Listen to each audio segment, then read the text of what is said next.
ক্ষমা চাইলাম জীবনের গুনাহ ক্ষমা যদি না করো, কবে জানি মৌতের চিঠি দিয়ে আজরাইল পাঠাইয়া দাও, কবে জানি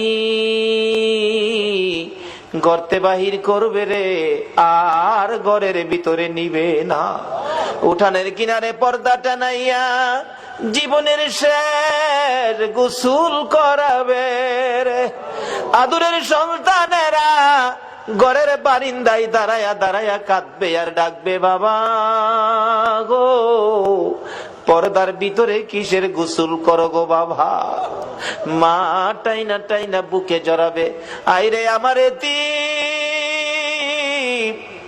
আজকাল থেকে তোমরা এতিম হয়ে গেছো।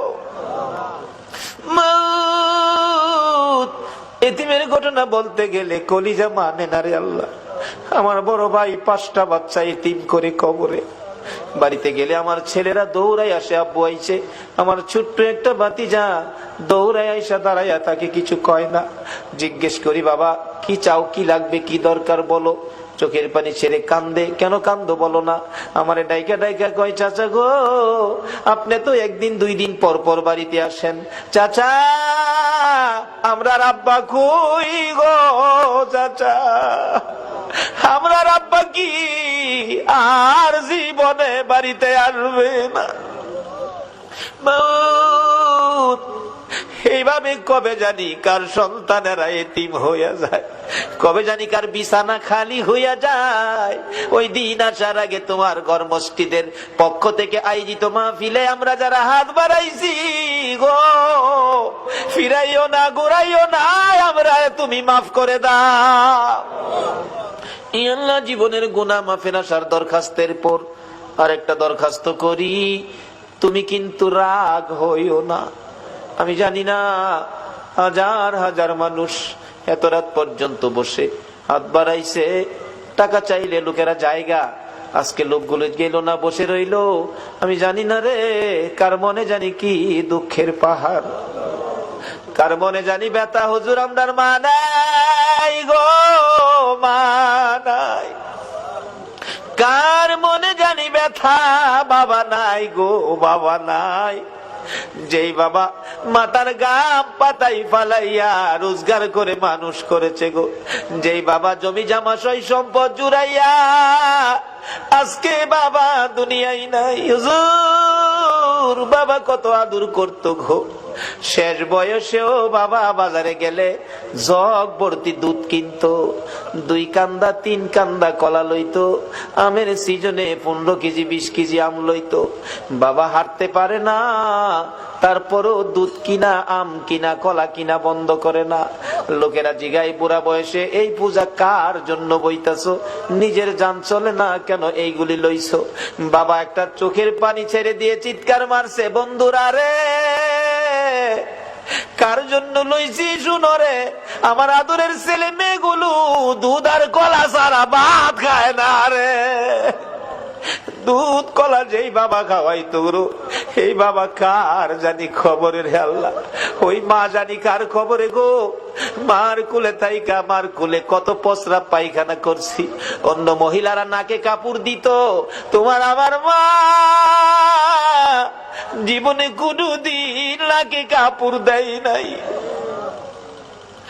মা সন্তানেরা যদি কোথাও যাইতো, রাত্র 12টা 1টাও যদি বাজছে, সারা গ্রামের ঘরের দরজা বন্ধ হয়েছে, মা দরদি দরজাটা খুইলা বিনাইয়া বিনাইয়া কাঁদছে। একটা গাছের পাতা যদি পড়ছে, একটু আওয়াজ যদি হইছে, মা 2 কদম সামনে গিয়া একটা চিৎকার মারছে, বাবা আইসনি,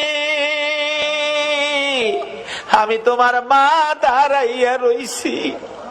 বাবারে বাড়ির দিকে তাকাইয়া দেখো, এই দরজা জানি কার বন্ধ হইয়া গেছে। এই মারে কবরে শুয়াইয়া, বাবারে কবরে শুয়াইয়া চোখের পানি কার জন্য রাখছো। মাউদ্রে মায়ের অভাবী ছেলেরা কি করে, এতদিন তো শুধু বলতাম, এখন তো নিজেও মার অভাবী।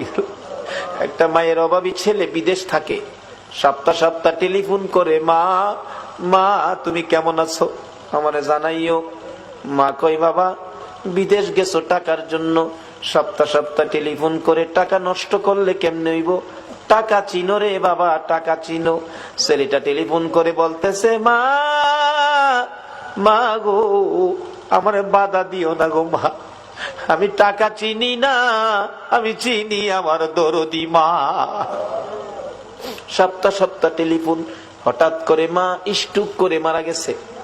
এলাকার লোকজন কয়, ছেলেটারে মৃত্যুর খবরটা দিও না, দিলে আত্মহত্যা করবে। একদিন এক রাত, 2 দিন 2 রাত, 3 দিন 3 রাত, যেদিন পার হয়ে যায়, ওই বিদেশের মাটির থেকে ছেলে স্বপ্নে দেখে মা ডাকতেছে, রে মন্নান, টেলিফোন কার কাছে করবি রে? মা কইয়া কারে ডাকবি রে বাবা? আমি তোর মা, কবরে চলে গেছি, আর আমারে পাইবি না। আইলি না, আমারে মা কইয়া ডাকলি না, মার দেখার জীবনে হবে না। ঘুম থেকে উঠে মা মা কইয়া কাঁদতেছে। বন্ধুরা বলেন, কি হলো তোমার? আমি স্বপ্নে দেখেছি মা নাই, দেশে থাক, দেশে আর চাকরি করব না, দেশে চলে যাব। সকালবেলা টেলিফোন করছে, বড় ভাই টেলিফোন ধরে, মন্নান, সপ্তাহ হইলে টেলিফোন করবি, আজকে কেন টেলিফোন করলি? ভাই, আমি স্বপ্নে দেখেছি আমার মা নাই গো। ভাই, আগে সত্য করে কও, আমার মায়ের খবর কি? খবর যদি না কও, আমি কালকেই বাড়িতে চলে আসব। মায়ের কাছে দাও, মায়ের সাথে কথা বলবো। মার কাছে যদি টেলিফোন না দাও, আমি কিন্তু কালকে বাড়িতে চলে আসব। বড় ভাই টেলিফোন ফালাইয়া একটা দূর মাইরা মায়ের খবরের পাশে, মা মা গো, তোমার পাগল খবর পাইছে গো, কালকে বলে বাড়িতে আইব। বড় ভাই সকালবেলা মাইক্রো ভাড়া করেছে, বুড়া বাবা পিছে পিছে ডাকতেছে, আমারে সঙ্গী করি লইয়া যা রে, মায়ের পাগল রে কে